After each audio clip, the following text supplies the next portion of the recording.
জুমার দিনে যদি কারোর মৃত্যু হয় তাহলে এই মৃত্যুর বিশেষ কোনো ফজিলত বা মর্যাদা আছে কিনা, আজ আমরা সেই বিষয়টি জানার চেষ্টা করবো ইনশাআল্লাহ তাআলা। এ বিষয়ে রাসূল করিম সাল্লাল্লাহু আলাইহি সাল্লাম থেকে বেশ কয়েকটি হাদিস বর্ণিত হয়েছে। তার মধ্যে থেকে একটি হাদিস তিরমিজিতে বর্ণিত হয়েছে, যার ভাষ্য হলো এরকম: মা মিন মুসলিমিন ইয়ামুতু ইয়াউমাল জুমআতি আও লাইলাতাল জুমআতি ইল্লা ওয়াকাহুল্লাহু ফিতনাতাল কবর। যার অর্থ হলো, কোনো মুসলিম যদি জুমার দিনে অর্থাৎ শুক্রবারে মৃত্যুবরণ করেন অথবা জুমার রাতে মৃত্যুবরণ করেন অর্থাৎ বৃহস্পতিবার দিবাগত রাতে মৃত্যুবরণ করেন, তাহলে সেক্ষেত্রে আল্লাহ রাব্বুল আলামিন তাকে কবরের যে ফিতনা, পরীক্ষা বা আযাব তা থেকে হেফাজতে রাখেন, নিরাপদে রাখেন। এ হাদিস থেকে আমরা স্পষ্টতই জানতে পারলাম যে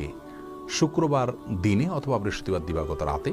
তার মানে বৃহস্পতিবার সন্ধ্যা হলে, সূর্য ডুবে গেলে তখন থেকে নিয়ে শুক্রবার সন্ধ্যার আগ পর্যন্ত এই সময়ের মধ্যে কোনো মুসলিম ব্যক্তির মৃত্যু হলে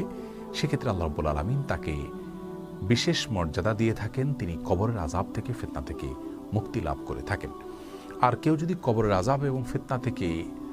মুক্তি লাভ করতে পারেন, কবরের বিষয়টি যদি তার কারোর জন্য হিসেব নিকাশের বিষয়টি, প্রশ্নোত্তরের বিষয়টি, পরীক্ষার বিষয়টি যদি সহজ হয়ে যায়, তাহলে কিয়ামতের তথা হিসাবের দিনের, হাসরের দিনের যে হিসেব নিকাশ তার জন্য অপেক্ষা করছে সেটি আর অনেক বেশি সহজ হয়ে যাবে, এ আশা করা যায়। কারণ এ বিষয়ে তিরমিজি এবং ইবনে মাজাহ বর্ণিত হাদিসে ওসমান ইবনে আফফান রাদিয়াল্লাহু তাআলা আনহু বর্ণনা করেছেন যে কবর হলো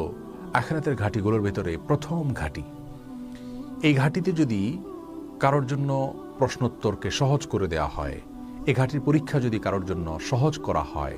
কবরের ঘাটিতে যদি কেউ বড় কোনো বিপদে না পড়েন, সহজে উতরে যান, তাহলে পরবর্তী ঘাটিগুলোতেও তিনি সহজে উতরে যাবেন, সেই আশা করা যায়।